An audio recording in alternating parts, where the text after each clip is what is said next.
Hello sir. Hi అండి.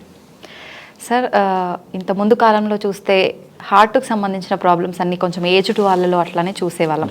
కానీ ఇప్పుడు మాత్రం 30+ అయిన వాళ్ళలో కొంచెం చిన్న వయసు వాళ్ళలో కూడా చూస్తూ ఉన్నాం. అసలు రీజన్ ఏంటి సార్ దానికి? సో హార్ట్ ప్రాబ్లమ్స్ రావడానికి మెయిన్గా 4 రీజన్స్ అండి. ఫస్ట్ డైట్, ఇష్టం వచ్చినట్లు డైట్ తీసుకోవడం, జంక్ ఫుడ్ తినడం. సో మెయిన్గా వెజిటబుల్ ఆయిల్స్, మనము sunflower oil, safflower oil, so ఈ ఆయిల్స్ అన్నీ తీసుకోవడము. దీనికంటే మెయిన్ రీజన్ ఏంటంటే కార్బోహైడ్రేట్, ఇష్టం వచ్చినట్లు కార్బోహైడ్రేట్. సో పొద్దున ఒకసారి తింటున్నారు, మధ్యాహ్నం ఒకసారి తింటున్నారు, సాయంత్రం, రాత్రి, మధ్య మధ్యలో టీలు, కాఫీలు, స్నాక్స్, బర్గర్లు, పిజ్జాలు, పండ్లు మంచిదని పండ్లు ఇష్టం వచ్చినట్టు పొద్దున్న నుంచి రాత్రి వరకు తింటూనే ఉన్నారనమాట. ఎక్కువ తింటున్నారు, ఆ తిన్నదాన్ని ఎనర్జీగా కన్వర్ట్ చేయట్లేదు. సో అదంతా ఫ్యాట్ లాగా మారిపోతుంది, అంతా కొలెస్ట్రాల్ లాగా మారిపోతుంది. అది మెయిన్ రీజన్. నెక్స్ట్ రీజన్ ఏంటంటే నిద్ర. అసలు నిద్రపోవట్లేదు ఎవరు. ఎప్పుడంటే అప్పుడు పడుకుంటున్నారు, ఎప్పుడంటే అప్పుడు లేస్తున్నారు. సో రాత్రి అంతా ఫోన్లు చూడడము, సో అసలు నిద్రపోకపోవడము, ఎక్కువ యూఎస్ షిఫ్ట్ చేయడము. సో వీటి వల్ల ఇది సెకండ్ రీజన్. థర్డ్ రీజన్ ఏంటంటే ఎక్సర్సైజ్ లేకపోవడం. సో కూర్చున్న దగ్గరే కూర్చొని, అక్కడే తిని, అక్కడే కూర్చొని, అక్కడే పడుకొని, అసలు ఫిజికల్ యాక్టివిటీ ఉండదు, ఎక్సర్సైజ్ ఉండదు, ఏమీ ఉండదు. సో ఇవన్నీ లేని దానివల్ల ఏంటి, ఎనర్జీ అనేది, తిన్న ఫుడ్ అనేది ఎనర్జీగా కన్వర్ట్ కాదు. సో ఇవంతా కార్బోహైడ్రేటు, ఎనర్జీ ఇవన్నీ కొలెస్ట్రాల్గా మారడము, ఈ కొలెస్ట్రాల్ హార్ట్లో పేరుకొని పోవడము. సో ఇదంతా ఇంకో రీజన్. నెక్స్ట్ రీజన్ ఏంటంటే లైఫ్లో స్ట్రెస్ ఉండడము, చిన్న చిన్న వాటికి స్ట్రెస్ కావడం. ఈ స్ట్రెస్ వల్ల ఏమవుతుందంటే కార్టిజాల్ అనే హార్మోన్ రిలీజ్ అవుతుంది. ఈ కార్టిజాల్ హార్మోన్ మెయిన్ ఇదేంటంటే ఫ్యాట్ని డిపాజిట్ చేస్తుంది. సో ఫ్యాట్ డిపాజిట్ కావడము, అబ్డామిన్లో డిపాజిట్ కావడము, కరోనరీ ఆర్టరీస్లో డిపాజిట్ కావడము. సో మెయిన్గా చూసుకుంటే lack of exercise, lack of diet, నిద్ర లేకపోవడం, లైఫ్లో స్ట్రెస్ ఉండడం. ఇంకోటి ఏంటంటే హ్యాబిట్స్. సో సిగరెట్లు, ఆల్కహాల్, సో వీడియో గేమ్స్, ఫోన్లు, రీల్స్, అంటే ఫిజికల్ యాక్టివిటీనే లేకుండా ఇవి ఎక్కువ చేయడం వల్ల ఈ హార్ట్ అటాక్స్ అనేవి ఎర్లీ స్టేజ్లోనే చూస్తున్నాం. సో బేసిక్గా ఏంటంటే ప్రతి మనిషి at the end of his లైఫ్లో హార్ట్ అటాక్ వల్లనే చనిపోతారు. సో పాతకాలంలో ఎలా ఉండేదంటే 100 ఇయర్స్ తర్వాత లేకపోతే 110 ఇయర్స్ తర్వాత చనిపోయేవాళ్ళు.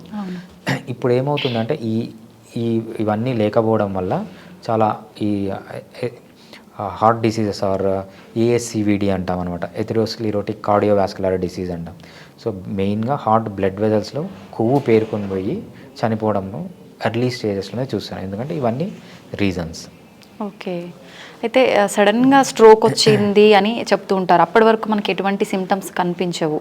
నిజంగానే అసలు సిమ్టమ్స్ అనేవి ఉండవా సార్? మనం ఐడెంటిఫై చేయలేకపోతున్నామా? ఈ హార్ట్ ప్రాబ్లమ్స్లో మోస్ట్ ఆఫ్ ది మెయిన్గా చెప్పుకునేది ఏంటంటే సిమ్టమ్స్ ఇనీషియల్గా బయటపడవు. సో ఫర్ ఎగ్జాంపుల్ మనము పునీత్ రాజ్ కుమార్ గారినే తీసుకుందాం. ఆయన రెగ్యులర్గా ఎక్సర్సైజ్ చేస్తారు, అవును, రైట్? అది మనము వీడియోస్లో చూస్తున్నాం. అక్కడ ఆయనకి ఏం ప్రాబ్లం ఉండొచ్చు అంటే డైట్ సరిగా తీసుకోకపోయి ఉండొచ్చు. సో యాక్చువల్గా లో కార్బోహైడ్రేట్ డైట్ అనేది తీసుకోవాలి. ఆయన ఎక్సర్సైజ్ చేస్తున్నారు, కాకపోతే ఎప్పుడైతే హై కార్బోహైడ్రేట్ డైట్ తీసుకుంటామో ఆ విధంగా మారుతుంది. సో మెయిన్గా దీనికి ఏంటంటే సడన్గా సిమ్టమ్స్ వస్తాయి.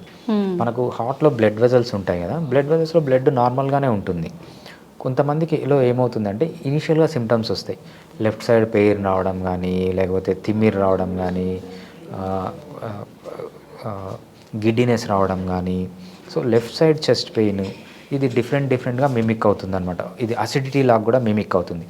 సో చాలామందిలో ఏంటంటే 50% ఆఫ్ ది పీపుల్లో ఏమవుతుందంటే ఈ సిమ్టమ్స్ ఏవీ లేకుండా 100 మందిని తీసుకున్నాం అనుకోండి, హార్ట్ అటాక్ వచ్చిన వాళ్ళని, 50% మందికి సిమ్టమ్స్ ముందు మైల్డ్గా బయటపడింటాయి.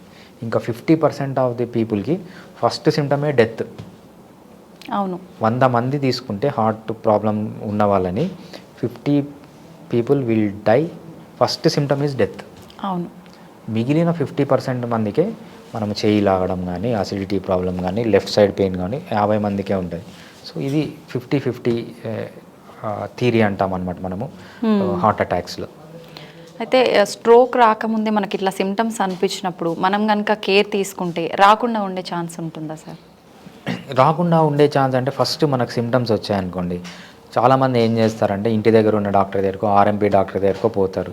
వాళ్ళు ఏం చేస్తారంటే సార్ మీకు అసిడిటీ ఉంది సో వాడండి అంటారు. సో అలా కాకుండా ఎస్పెషలీ మీకు ఈ రిస్క్ ఫ్యాక్టర్లు అన్నీ ఉంటే, ఎక్సర్సైజ్ లేదు, ఇష్టం వచ్చినట్టు డైట్ తీసుకుంటున్నారు, స్ట్రెస్ ఉంది, అలవాట్లు ఉన్నాయి, నిద్ర సరిగ్గా లేదు, ఈ 5 రిస్క్ ఫ్యాక్టర్లు ఉన్నవాళ్ళు, సెడెంటరీ లైఫ్ ఉంది, ఈ 5 రిస్క్ ఫ్యాక్టర్స్ ఉన్నవాళ్ళు లెఫ్ట్ సైడ్ పెయిన్ కానీ, లెఫ్ట్ సైడ్ ఏదన్నా కడుపులో కానీ చెస్ట్లో కానీ డిస్కంఫర్ట్ ఉంటే ఇమ్మీడియట్గా ఒక పెద్ద హాస్పిటల్ దగ్గరకు లేకపోతే ఒక క్వాలిఫైడ్ డాక్టర్ దగ్గరకు వెళ్ళి ఈసీజీ అనేది మినిమం, ఈసీజీ లేకపోతే థ్రెడ్మిల్ టెస్ట్ అంటాము, ఆ 2 చేయించాలి. మోస్ట్ ఆఫ్ ది టైం ఇది ఇనిషియల్ స్టేజ్లోనే తెలుసుకోవచ్చు. కొంతమందిలో ఏమవుతుందంటే అదే స్టేజ్కి చేయి దాటిపోయి ఉంటుంది. సో మ్యాసివ్ బ్లాక్స్ ఉండొచ్చు, 90% బ్లాక్, 99% బ్లాక్ హార్ట్లో చూస్తూ ఉంటాం అనమాట. అది lucky people, 50% of the people lucky, వాళ్ళకి సిమ్టమ్స్ వస్తాయి. ఇంకా 50% ఆఫ్ ది పీపుల్కి ఫస్ట్ సిమ్టమే డెత్. సో వాళ్ళు అన్లక్కీ పీపుల్ అనమాట. సో మీకు కన్నా ఈ రిస్క్ ఫస్ట్ అసలు ఈ రిస్క్ ఫ్యాక్టర్లో ఉండకండి. ఒకవేళ ఉన్నా రెగ్యులర్గా టెస్ట్లు అనేవి చేయించుకోవాలి. ఓకే. అయితే సార్ రీసెంట్గా మనందరికీ తెలిసిందే ఆఫ్టర్ కరోనా తర్వాత కరోనా వ్యాక్సిన్స్ వల్ల బాగా ఎఫెక్ట్ అయింది, దానివల్లే హార్ట్ డిసీజెస్ ఎక్కువగా వస్తున్నాయి అనే వార్త అయితే వింటూ ఉన్నాం. అది నిజమే అంటారా? సో అది అబ్సల్యూట్లీ రాంగ్ అండి. సో వ్యాక్సిన్కి హార్ట్ ప్రాబ్లమ్కి సంబంధం లేదు. సో ఇది ఏదో పుకార్ లాగా వచ్చింది తప్పితే, కరోనా ఉన్న వాళ్ళకి ఆ టైంలో ఏదన్నా చనిపోయి ఉంటే, కరోనాలో మనకు ఒక సిమ్టమ్ ఉంటుంది అనమాట, డైమర్ పెరగడము లేకపోతే హార్ట్ బ్లాక్స్ రావడం అప్పుడు చూసాం, అంటే అక్యూట్ స్టేజ్లో ఉన్నప్పుడు చూసాం. సో అక్యూట్ స్టేజ్లో వస్తుంది, అంతేగాని కరోనా అయిపోయి ఇన్ని రోజుల తర్వాత రాదనమాట. ఓకే. ఎస్పెషల్లీ ఇది వ్యాక్సిన్స్ వల్ల రాదు. వ్యాక్సిన్ కరోనా డిసీజ్లోనే ఇది ఒక ప్యాథాలజీ అనమాట. హార్ట్ ప్యాథాలజీ కూడా, హార్ట్ ఎఫెక్షన్స్ కూడా ఉన్నాయి. కొంతమందికి హార్ట్ ఎఫెక్షన్స్ అవుతాయి, కొంతమందికి నర్వస్ సిస్టమ్ అవుతుంది, డిఫరెంట్ పీపుల్కి డిఫరెంట్గా హార్ట్ ఎఫెక్ట్ అయ్యేది. డైమర్ పెరగడం అనేది కూడా మనం రెగ్యులర్గా చూసాం. అది కోవిడ్ వల్ల వచ్చింది తప్పితే ఈ కోవిడ్ వ్యాక్సిన్ వల్ల వచ్చింది అసలు కానే కాదు. సో మనకు అది కంప్లీట్గా క్లినికల్ ట్రయల్ జరిగింది. క్లినికల్ ట్రయల్ జరిగిన తర్వాత సేఫ్ అనుకుంటే తర్వాత అది రిలీజ్ చేశారు. సో మోస్ట్లీ 99% అది వ్యాక్సిన్ వల్ల కాదు. సో కరోనా తర్వాత ఇన్ని రోజుల తర్వాత వచ్చిందంటే ఇంకా వేరే రీజన్ ఏదైనా ఉండొచ్చు. కరోనా టైంలో వచ్చిందంటే అది కోవిడ్ వైరస్ వల్ల వచ్చింది తప్పితే ఈ కోవిడ్ వ్యాక్సిన్ వల్ల కాదు. అయితే సార్ నేను విన్నంత వరకు కొంతమంది పిల్లలు బై బర్తే హార్ట్లో హోల్ ఉంది అట్లా పుట్టారు అని చెప్పి, అసలు దానికి రీజన్ ఏంటి సార్? సో మనకు మెయిన్గా దానికి రీజన్ అన్నోన్ అండి. బర్త్ డిఫెక్ట్ అంటాం అనమాట దాన్ని. సో ఏఎస్డి అంటాం, ఏట్రియల్ సెప్టల్ డిఫెక్ట్ అంటాం. మామూలుగా మనకు హార్ట్కి 4 ఛాంబర్స్ ఉంటాయి.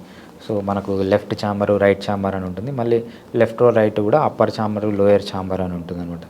సో ఇవన్నీ కంప్లీట్గా డివైడ్ అయి ఉండాలి. వీళ్ళకి ఏంటంటే డెవలప్మెంటల్ అబ్నార్మాలిటీ, మనము ఫీటస్ పెరుగుతూ ఉంటుంది చూసారా, ఫీటస్ పెరిగినప్పుడు మనకు కొన్ని కంప్లీట్ కావన్నమాట. ఫర్ ఎగ్జాంపుల్ మనము చిన్నపిల్లల్ని తలపైన ఇక్కడ చూసినప్పుడు మెత్తగా ఉంటుంది ఇక్కడ, రైట్, అక్కడ ఇంకా బోన్ ఫామ్ అయి ఉండదు వాళ్ళకి.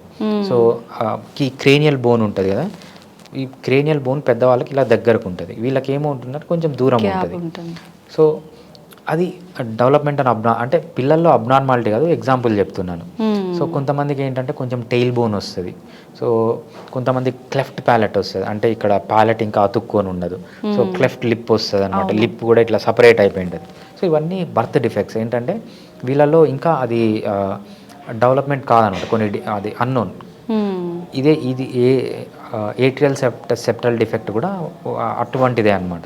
సో అది ఒక చిన్న బర్త్ డిఫెక్ట్ తప్పితే సో దానికి పర్టికులర్గా రీజన్ అంటూ ఉండదు అనమాట. దానివల్ల ఫ్యూచర్లో వాళ్ళకి అంటే ఎక్కువగా ప్రాబ్లమ్స్ ఏమైనా వచ్చే ఛాన్స్ ఉంటుందా సార్? రైట్. కొంతమందిలో ఏమవుతుందంటే ఏజ్ పెరిగే కొద్దీ అది మూసుకొని పోయి నార్మల్గా అయిపోతుంది. కొంతమందిలో ఏంటంటే సర్జరీ చేసి దాన్ని క్లోజ్ చేయాల్సి వస్తుంది. ఎటువంటి ప్రాబ్లమ్స్ వస్తాయి అంటే నార్మల్గా మనకు లెఫ్ట్ ఛాంబర్లో మొత్తము డీఆక్సిజనేటెడ్ బ్లడ్ ఉంటుంది, అంటే ఆక్సిజన్ తక్కువ ఉన్న బ్లడ్ ఉంటుంది. రైట్ సైడ్ మొత్తం మనకు అంటే లెఫ్ట్ వెంట్రుకల్లో మళ్ళీ ఆక్సిజనేటెడ్ బ్లడ్డే ఉంటుంది. సో మన ఛాంబర్స్లో ఒక ఛాంబర్లో ఆక్సిజనేటెడ్ బ్లడ్ ఉంటుంది, ఒక ఛాంబర్లో డీఆక్సిజనేటెడ్ ఆక్సిజన్ తక్కువ ఉన్న బ్లడ్ ఉంటుంది అనమాట. వీళ్ళలో ఏమవుతుందంటే ఈ 2 బ్లడ్ మిక్స్ అయిపోతాయి. సో ఓవరాల్గా వీళ్ళ బాడీకి వెళ్ళే బ్లడ్లో అంటే లెఫ్ట్ వెంట్రుకల నుంచి బాడీకి వెళ్ళే బ్లడ్లో తక్కువ ఆక్సిజన్ ఉంటుంది అనమాట. ఈ తక్కువ ఆక్సిజన్ ఉండడం వల్ల ఏమవుతుందంటే ఇమీడియట్గా వాళ్ళకి బాగా వీక్నెస్ రావడము, ఎక్కువ యాక్టివ్గా లేకపోవడము, వీటన్నిటి వల్ల సెకండరీ డెవలప్మెంటల్ అబ్నార్మాలిటీస్ అంట, అంటే మైల్ స్టోన్స్ సరిగ్గా ఉండకపోవడము, సో ఎక్కువ డిజ్నియా, దమ్ము, అంటే డిఫరెంట్ సిమ్టమ్స్ ఉంటాయి. ఆ సిమ్టమ్స్తో పాటు మెయిన్గా వీళ్ళకి జరిగేది అంటే హైపాక్సియా, ఆక్సిజన్ లెవెల్స్ తక్కువ ఉండడం వల్ల అంతగా యాక్టివ్గా ఉండరు వీళ్ళు. సో ఇప్పుడున్న టెక్నాలజీతో ఏంటంటే పెద్దగా దాని గురించి అసలు వరీ కావాల్సిన అవసరం లేదు. కొన్ని రోజులు వెయిట్ చేయాలి. రెగ్యులర్గా మనకు 2D కార్డియోగ్రామ్ అంటాం, అవి రెగ్యులర్గా చేయించుకుంటూ ఉండాలి. ఓకే. నార్మల్గా చాలామందిలో ఇది మూసుకొని పోతుంది, కొంతమందిలో ఎప్పుడైతే అది మూసుకొని పోదో దాన్ని సర్జరీ చేసి క్లోజ్ చేస్తారని. ఓకే. అయితే హోమియోపతిలో హార్ట్ డిసీజ్కి సంబంధించి ఉందా సార్ ట్రీట్మెంట్? రైట్. హోమియోపతిలో హార్ట్ డిసీజ్కి చాలా మంచి ట్రీట్మెంట్ ఉందండి. మనకు ఏట్రియల్ సెప్టల్ డిఫెక్ట్లో మనకు హోమియోపతిలో ఒక కాన్సెప్ట్ ఉంటుంది. సో ఏదన్నా డెవలప్మెంటల్ అబ్నార్మాలిటీ ఉంటుంది, దాన్ని సిఫిలిస్ అంటామన్నమాట, అంటే సిఫిలిటిక్ మయాజమ్ అంటామన్నమాట. ఆ సిఫిలిటిక్ మయాజమ్ ఆర్ సిఫిలిటిక్ సిమ్టమ్స్ని బేస్ చేసుకొని మనం మెడిసిన్ ఇచ్చినప్పుడు చాలా ఎక్సలెంట్ మెడిసిన్స్ ఉన్నాయి మనకు హోమియోపతిలో. ఈ ఏట్రియల్ సెప్టల్ డిఫెక్ట్లు క్లోజ్ అవ్వడానికి చాలా మంచి మెడిసిన్స్ ఉన్నాయి.